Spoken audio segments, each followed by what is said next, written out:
Hello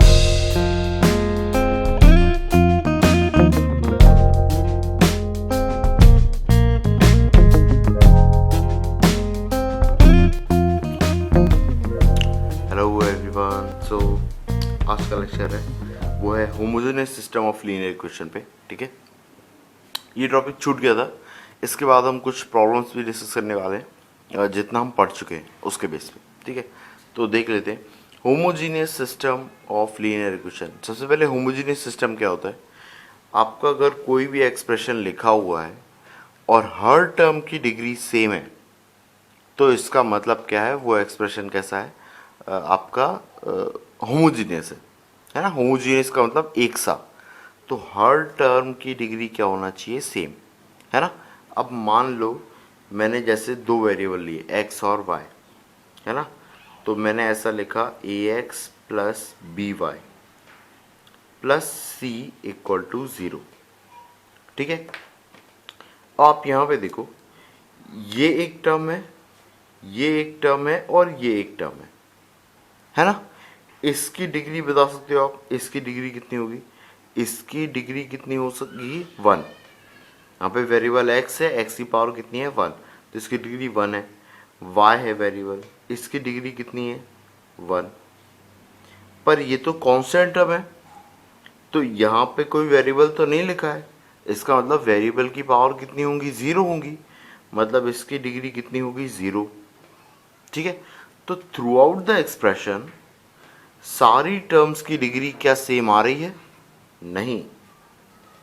ठीक है, सारी टर्म्स की डिग्री सेम नहीं आ रही है ना। तो इसका मतलब ये होमोजीनियस है क्या? नहीं, होमोजीनियस ये नहीं है। तो होमोजीनियस होने के लिए क्या होना चाहिए था? ये वाली टर्म, ये वाली टर्म नहीं होना चाहिए थी। ये वाली टर्म अगर नहीं होती, ये सी नहीं होता, तो मेरा जो बचा हुआ एक्सप्रेशन है वो क्या होता? होमोजीनियस, है ना। तो होमोजीनियस होने के लिए कभी भी कांस्टेंट टर्म नहीं होती। पहला पॉइंट क्या आया? होमोजीनियस इक्वेशन में होने के लिए कांस्टेंट टर्म कभी भी प्रेजेंट नहीं होती। तो आपका एक्सप्रेशन कैसा होता? A x plus b y equal to 0। ठीक है, अब throughout the expression degree कैसी है? हर टर्म की डिग्री सेम है। इसकी डिग्री भी 1 है, इसकी डिग्री भी 1 है ना। इसका मतलब कि ये पूरा जो सिस्टम है वो क्या है? लीनियर है। कैसा है? लीनियर। डिग्री 1 मतलब कि लीनियर। इसी को बोलते हैं homogeneous system of linear equation. Homogeneous system of linear equation. ठीक है, अभी अगर वो बोल देता डिग्री 2 के लिए, है ना। अभी अगर मैं सिर्फ जनरली होमोजीनियस सिस्टम बात करूं तो इसके एग्जांपल और क्या हो सकते हैं? ठीक है, सिर्फ समझाने के लिए बता रहा हूँ। ठीक है, ये इस चैप्टर का पार्ट नहीं है, पर फिर भी थोड़ा सा लगता है आपको भी कि सर थोड़ा एक्स्ट्रा भी बता सकते हैं क्या? तो उस तरीके से मैं अगर डिग्री 2 के बारे में सोचूं तो कैसा हो सकता है? A x square plus b y square, है ना।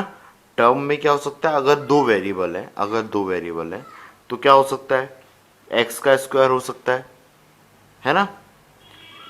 अगर y लिया तो सिंपल y का स्क्वायर हो सकता है ना।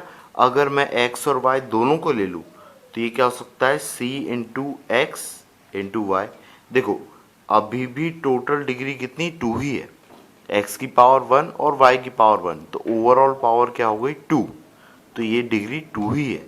ठीक है, इसमें कंफ्यूज मत होना, है ना। डिग्री ऐसी ओवरऑल करके ही निकलती है ना।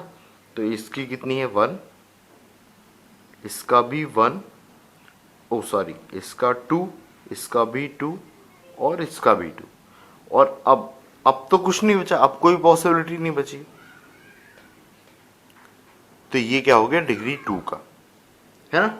अब क्या ये तीनों टाइप के होना जरूरी है तभी होमोजेनियस होगा क्या? नहीं, ऐसा जरूरी नहीं है। ये अगर ऐसा लिखा होता a x square plus c x y equal to 0, तो भी मेरा क्या होता? होमोजेनियस ही होता, है ना। इसमें भी डिग्री कितनी आ रही है? 2, इसमें भी डिग्री 2। आपको बस ये ध्यान रखना है कि through out the expression her term की डिग्री सेम आ रही है, मतलब क्या है, होमोजीनियस। ठीक है, अब मान लीजिए आपके 3 वेरिएबल होते, आपके वेरिएबल कितने होते, 3 वेरिएबल होते, है ना।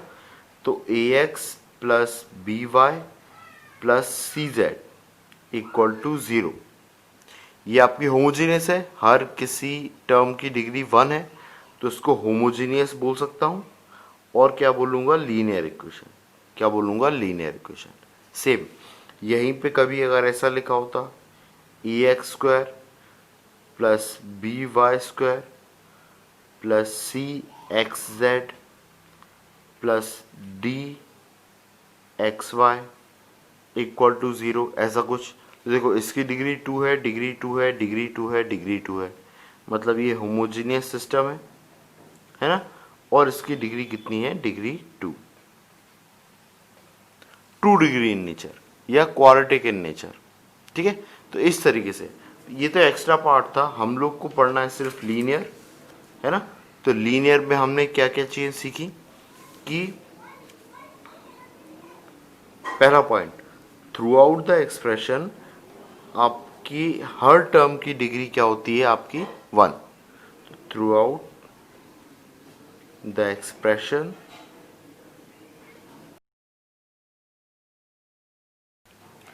Each term is 1। उसके बाद में अगला चीज,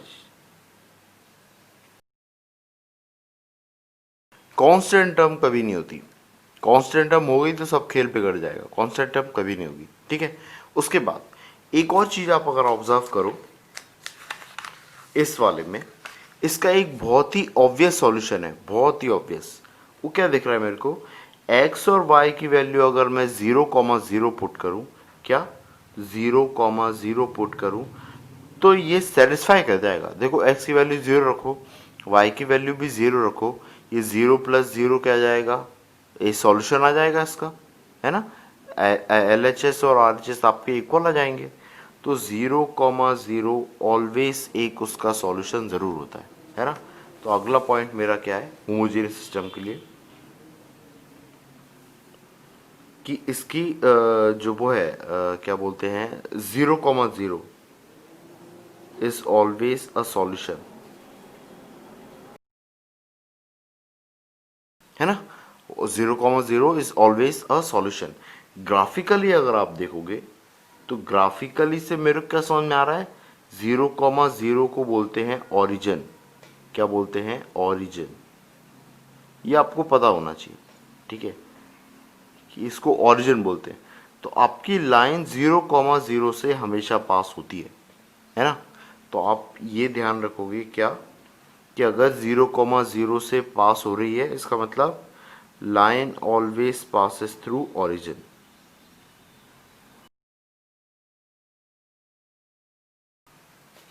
इतना समझ में आया, line always passes through origin, ये है अपना होमोजेनियस की प्रॉपर्टी। अब मेरे को क्या समझ में आ रहा है कि ये जैसे ही मैं a x plus b y equal to 0 को देख रहा हूँ, ये मेरा जनरल रिप्रेजेंटेशन है। ठीक है, यही चीज़ जो है ना, ये चीज़ क्या है, मेरा general representation of homogeneous system.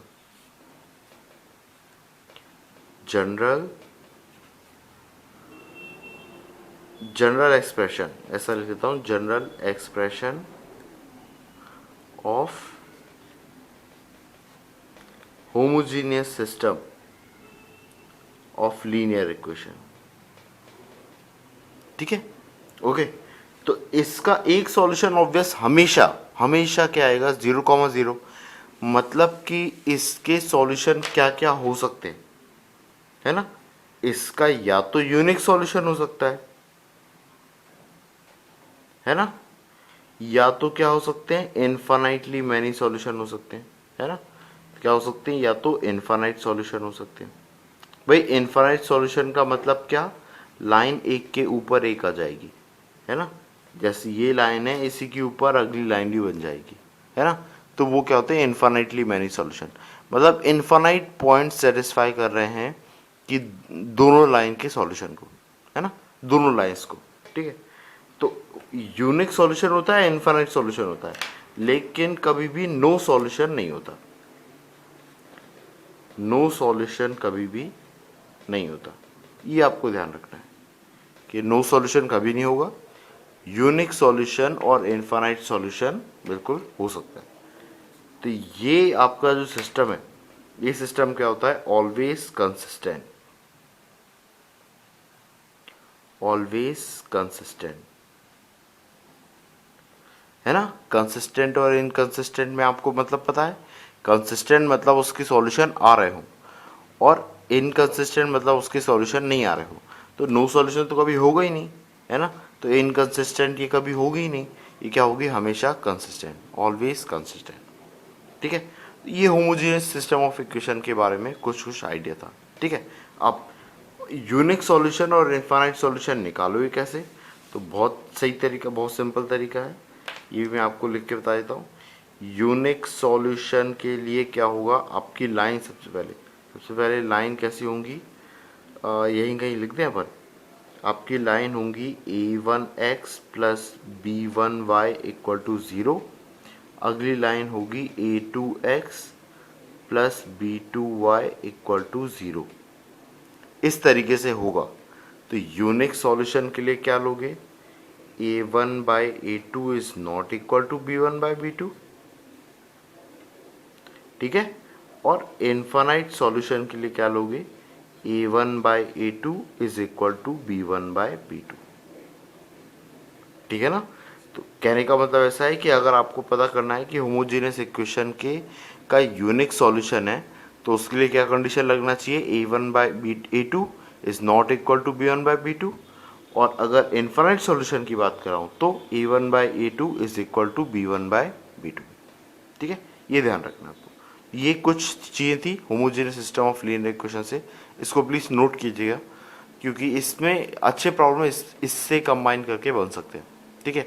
और आपको ये आगे की स्टडी में काफ़ी काम में आएगा क्योंकि होमोजेनियस सिस्टम आपको पहले से अगर पता है तो फिर आपको अंडरस्टैंडिंग में दिक्कत नहीं आएगी ना। ये डिफरेंशिएशन में भी काम आता है, डिफरेंशियल इक्वेशन में, कैलकुलस वाले पार्ट में काम में आता है, कोऑर्डिनेट ज्योमेट्री में काम में आता है, कई जगह पे ये काम में आएगा आपको काफ़ी, ठीक है। Okay, good luck.